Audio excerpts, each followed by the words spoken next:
Throughout the British Isles, air raid shelters are a common sight.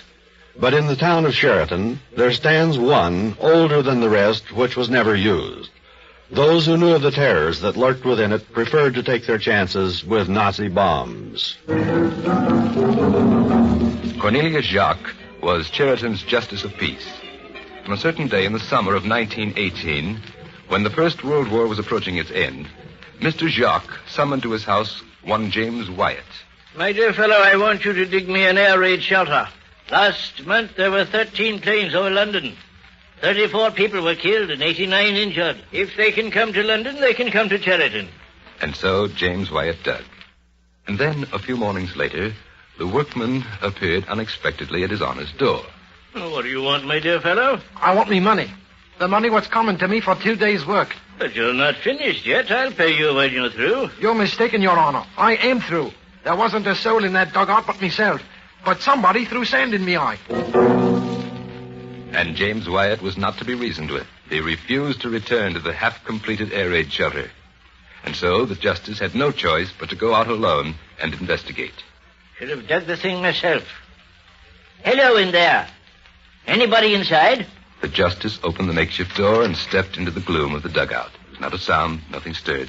And then suddenly...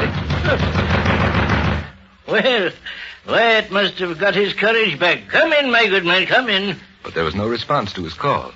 And so his honor turned and opened the door. That's strange. Not a soul in view. Some prankster, I'll wager. Come in, lad, wherever you are. Come in. And this time, the justice did not call in vain. He received an answer. Good heavens, what was that?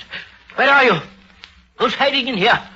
I demand that you out! And the justice had good reason to cry out in pain, for just at that moment, a large stone came hurtling through the air from the opposite wall and struck him squarely in his rather impressive midsection. Coward!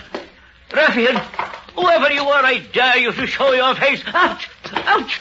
Stop throwing things at me, will you? The stones were coming from all directions now, and they were stones no longer, but good-sized rocks. And then, just as his honor was ready to beat a hasty and somewhat undignified retreat, they stopped, as abruptly as they had begun. The justice turned back, and the sight which greeted his eyes was even more astounding than anything that had happened so far. Good Lord, it's pulling the stones out of the wall and piling them up on the floor. When Justice Jacques returned to the house, he paid James Wyatt quietly and let him go.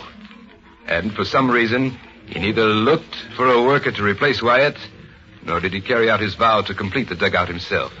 He did, however, invite several of his neighbors to inspect it, and their experiences were not unlike his own.